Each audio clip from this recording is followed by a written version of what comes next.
آزاد، یہ جو آپ کا سوال ہے نا، بڑا خوفناک سوال ہے۔ ہم آ، اگر تھوڑا سا توجہ دیں تو ہمیں پتہ چل جائے گا کہ نہ ہم مسلمان ہیں، نہ ہم مومن ہیں، نہ ہم اللہ کے بندے ہیں،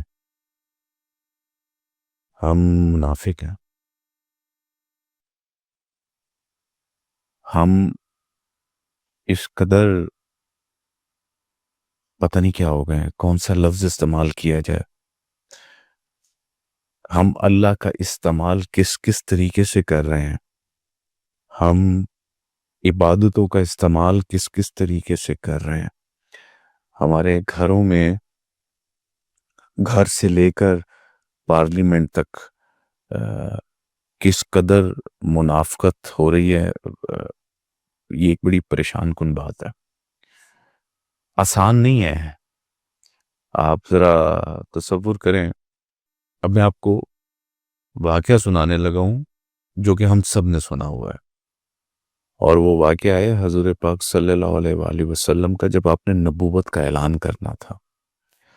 واقعہ سب نے سنا ہوا ہے، لیکن اس واقعے کی آپ جو اس کا اصل ایسنس ہے نا، جو اس کا اصل روح ہے، اس سے بڑے کم لوگ واقف ہیں۔ ہمارے بابا جی نے اس واقعے پہ ہماری نظر ڈلوائی اس طریقے سے۔ جب حضور پاک صلی اللہ علیہ وآلہ وسلم نے نبوت کا اعلان کرنا تھا تو آپ نے تمام کفار مکہ کو اکٹھا کیا، اور آپ نے ان سے کہا کہ سب لوگ موجود تھے، سب آ گئے وہاں پر۔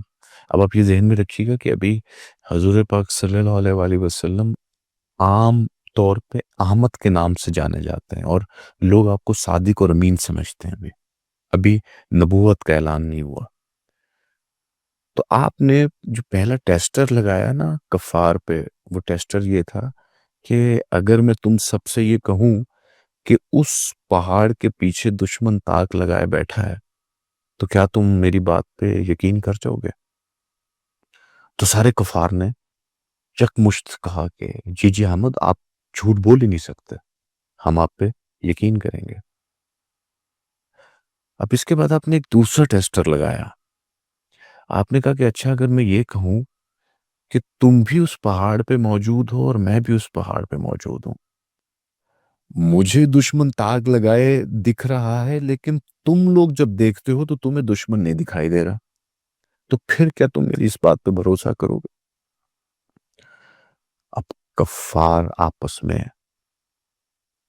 ششدر ہو گئے، ششو پنج میں چلے گئے، سوچنے لگ گئے کہ اچھا، ہم بھی وہاں موجود ہیں، احمد بھی وہاں موجود ہے، ہم دیکھتے ہیں تو ہمیں دشمن دکھائی نہیں دے رہا، لیکن احمد کہہ رہے ہیں کہ دشمن تاک لگائے بیٹھا ہے۔ تو کچھ دیر کی تذبذب کی کیفیت سے گزرنے کے بعد ان سب نے کہا کہ نہیں نہیں احمد، ہمیں غلط فہمی ہو سکتی ہے، لیکن آپ جھوٹ نہیں بول سکتے۔ یہ تھا ایمان کا وہ عالم جس پہ غیب کا یقین ہوتا ہے۔ یہ آپ نے وہ دوسرا ٹیسٹر لگایا، اور یہ بات ہونے کے فوراً بعد آپ نے کہا کہ پھر پڑھو لا الہ الا اللہ محمد رسول اللہ۔ سارے کفار تتر بتر ہو گئے۔ اب ذرا تصور کیجئے کہ جن کا حضور پاک صلی اللہ علیہ وآلہ وسلم پہ ایمان اس قدر مضبوط تھا کہ وہ اس بات پہ بھی یقین کر بیٹھے تھے کہ جو دشمن نہیں دکھائی دے رہا، لیکن اگر وہ احمد نے کہہ دیا تو ہم اس پہ بھی یقین کریں گے، تو وہ اس کلمے کے بعد تتر بتر کیوں ہو گئے؟ صرف 3 لوگ رکے، اما خدیجہ، حضرت ابوبکر صدیق رضی اللہ تعالیٰ، اور بچوں میں حضرت علی کرم اللہ وجہ۔ باقی سب لوگ تتر بتر ہو گئے۔ کیوں ہوئے؟ کیونکہ وہ عربی تھے، اور وہ اس کلمے کے عربی کے اس جملے سے واقف تھے کہ اس کو پڑھنے کا مطلب یہ ہے کہ ہمیں اس لا الہ الا اللہ محمد الرسول اللہ کے تابع ہو جانا ہے۔ ہمارا مال، مویشی، سرداریاں، عزتیں، لونڈیاں، ہمارا سب کچھ، یہ سب ایک طاقت کے سر چشمے کے تابع ہو جائے گا۔